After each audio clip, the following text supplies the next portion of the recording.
Hi, my name's Lindy Cowling. Welcome to this channel. My website is www.lindycowling.co.uk. My email is info@lindycowling.co.uk. And the way to contact me is via email, please. The title of this short video this evening is Should I tell my twin flame they are a twin? Should I tell my twin flame they are a twin? Or should I tell my connection they are a twin flame? Now, the reason I'm being driven to bring this video out this evening is because it is a question that I have been asked many times. But in the last couple of weeks, I've been directly asked by two people, would I actually bring a video out on this, or have I talked about it on video? So I said I would bring one out. So the answer to that question really, should I tell my connection I feel they're a twin flame, or should I tell who I'm positive is my twin flame that they are a twin, is where I'm going to start on this. Is in answer to that question, really, it depends on what your motivation is for telling them. Now, that may sound like a strange thing to say, but if your motivation in telling them is coming from a place of hoping they will be able to grasp an understanding of what the connection is, what the twin flame union is all about, what the template is all about, and if you, in knowing them, however well you do or don't know them, because obviously sometimes you may know your connection really well and sometimes you don't actually know their personality very well at all. You may know them in soul, you may know them in energy, but you may not know them in personality very, very well at all. But if you feel that in regards to their particular personality and their particular circumstances, that it would be advantageous to them, to the connection, to the overall picture, by them having an understanding of what the connection is, then that's great. And when I said earlier that it all depends on where you're coming from on it, only you will know the answer to that, and only you will have a fair idea of what the personality of your connection is like. Because if you're coming from the perception of, okay, I feel that person is my connection, I feel that person is my twin flame, I've gone up on the internet, I found a lot of stuff that seems to validate that, and therefore I'm going to go back and present that information to them, or point them in the direction of that information, or I'm just going to go and have a chat with them one-to-one, or phone them, or text them, or message them, or whatever way you are communicating with them, and explain what I think they are. If you're coming from the perception of, the reason I am doing that is because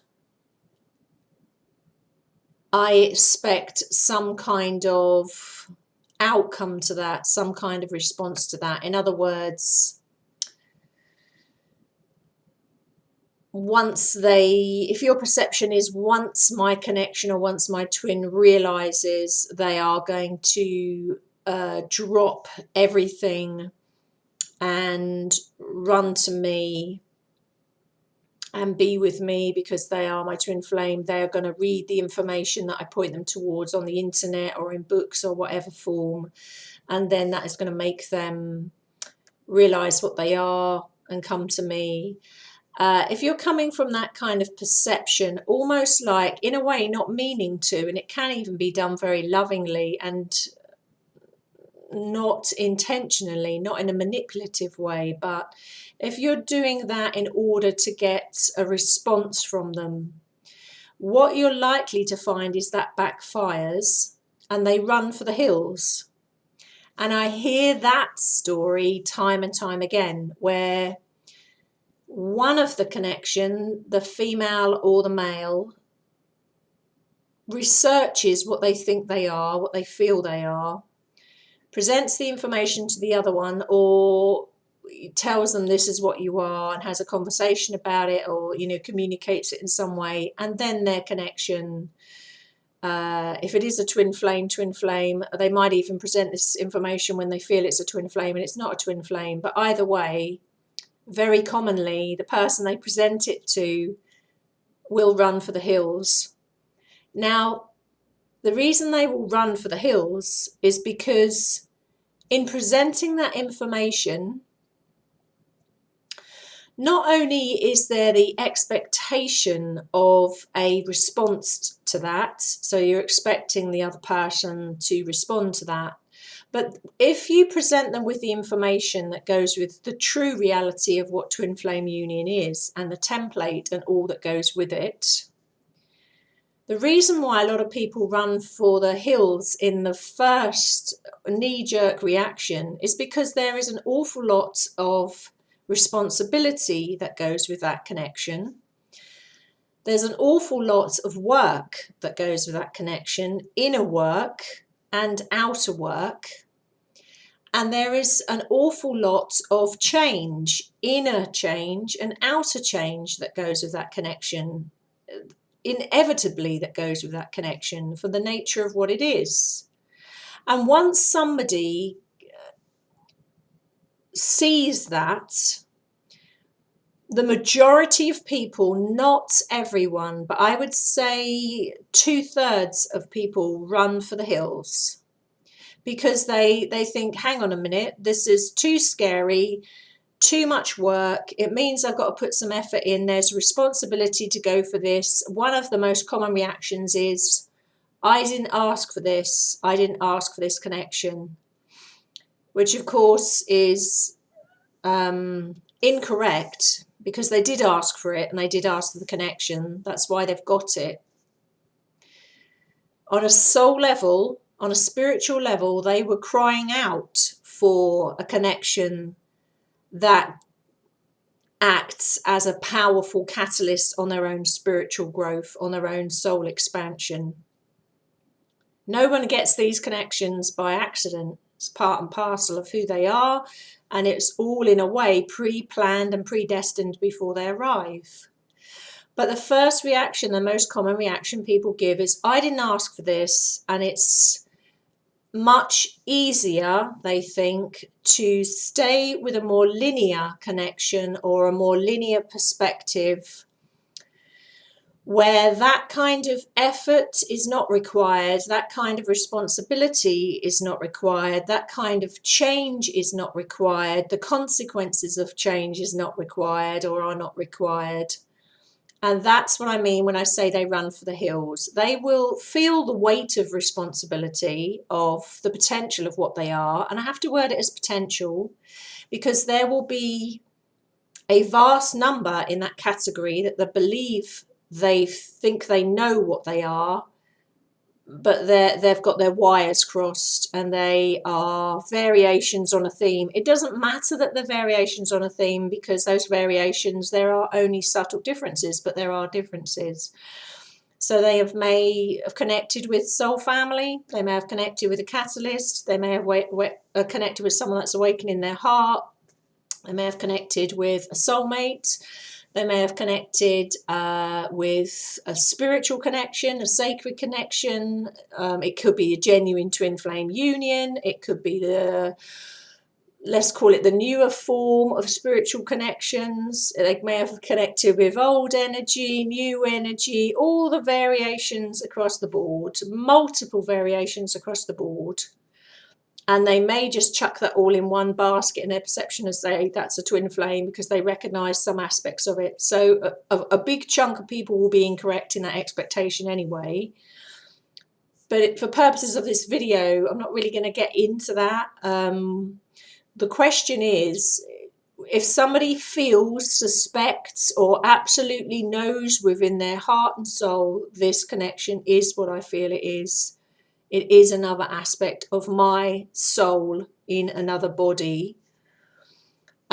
Should they tell them? And again, my answer to that is it depends on why you are telling them and where you are coming from in that and what you expect to get out of that in a way.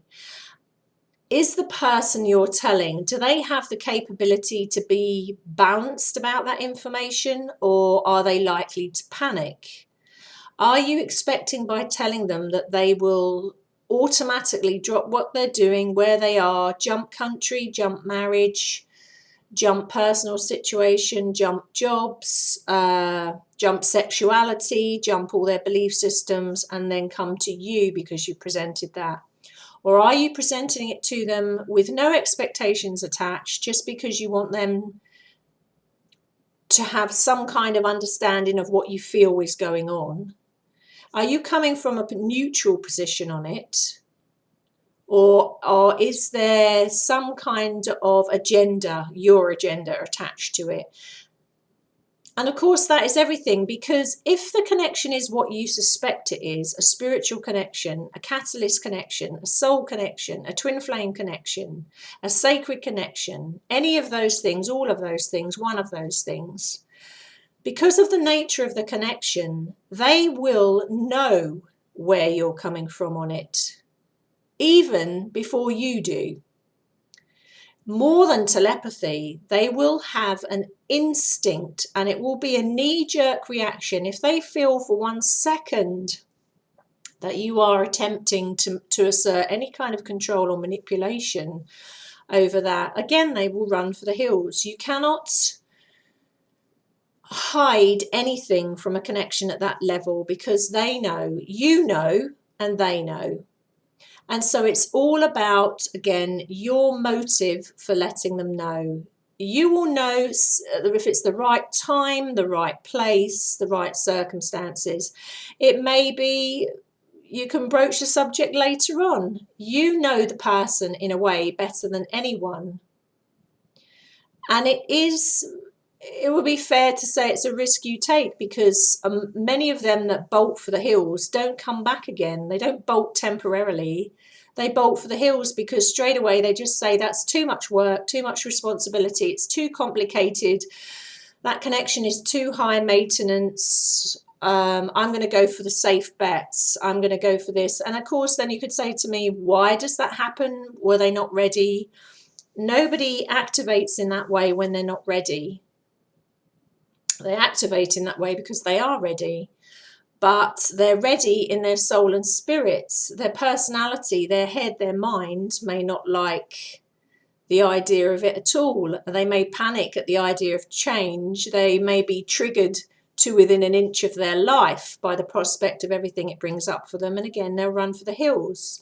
Sometimes if they're triggered within an inch of their life, it can be helpful to explain the bigger picture to them and say, look, I feel this is what's going on. This is the process that's going on. This is why, because it's not a normal connection. And they may actually find relief in that. So that's why I'm saying only you really truly know the personality of your connection and the motives behind letting them know what you feel they are. And as always, you know, this is a very short video, but just to say really that, having said all that, again, the kind of rule of thumb is all the way along here, all the way along the line here, is to keep walking it back to yourself and keep walking it back to focusing on yourself again and your well-being and your growth and your expansion, because that enhances the connection. Whatever it is, it enhances the process, it speeds up the process. And a common mistake that a lot of people make, myself included at the time, was focusing on the other end of the seesaw, the connection, rather than focusing on oneself and turning the attention to oneself and, you know, focusing on, okay, what does this mean to me? Where can we go with this? How can we evolve with this? What is it bringing up for me? What is it triggering? What work do I have to do on me? Etc., etc., etc. That's across the board, and that is a never changing or ever changing process. as you go up through the rungs of consciousness and up through the dimensions and up through the awareness, that keeps shifting and changing form. So I hope that was helpful. Really, again, bottom line here to summarise. Should I tell my connection they're a twin flame? I think they're a twin flame. Should I tell a twin flame? I believe they're a twin flame. There is always a risk in doing so if they are not in personality ready to hear it, and they're not ready to do the work on themselves and the responsibility. They are ready in soul and spirit, otherwise you wouldn't have activated. Whether in personality they're going to dig their heels in, or they're going to be afraid, whether they're going to be afraid of the triggering, which is, happens a lot, and run for the hills. Sometimes explaining what you feel they are and showcasing that, giving them examples of that, will help and actually alleviates and takes the fear out. But often it goes the other way, and they realize, oh my God, this isn't a straightforward relationship. This isn't a straightforward interaction. This is something very different, and they may be fearful of that. In fact, most people are fearful of that. At least to start with. And again, finally, when you're asking this question, or wondering if to ask this question, or wondering if to tell your connection what you feel they are, again, you need to look to your own heart there and look to what your motive is for that. If your motive is purely because you feel it will assist you guys in the connection, it will take some fear out of it. Understanding will help the process. If it's coming from there, then that's super, really. But if it's coming from once they know what they are, they will reverse their life in order to come to me, or once they know what they are, if it's coming from a sort of more controlling, manipulative thing. And I'm not suggesting if it's coming from there that you have any awareness that's where it's coming from. That's why I'm saying only you can ask yourself these questions. If it's coming from there, then maybe you need to think again. And this process and the connection and this expansion is changing all the time. And maybe, timing, sometimes it's not the right time to tell someone it. A few months later or a year later, they're ready. They're in a space where they're ready. They've got to a point within themselves where they're ready to hear it. So it's all of those things really that you need to consider before you kind of leap in there. Otherwise you might, it may alleviate things, but you might bite off more than you can chew, so to speak. On that note, short and sweet, I will love you and leave you. Thank you for watching. Thank you for resonating. Thank you, as always, for subscribing to this channel. And I do hope that you found the video helpful. Thank you. Bye-bye, guys. Bye.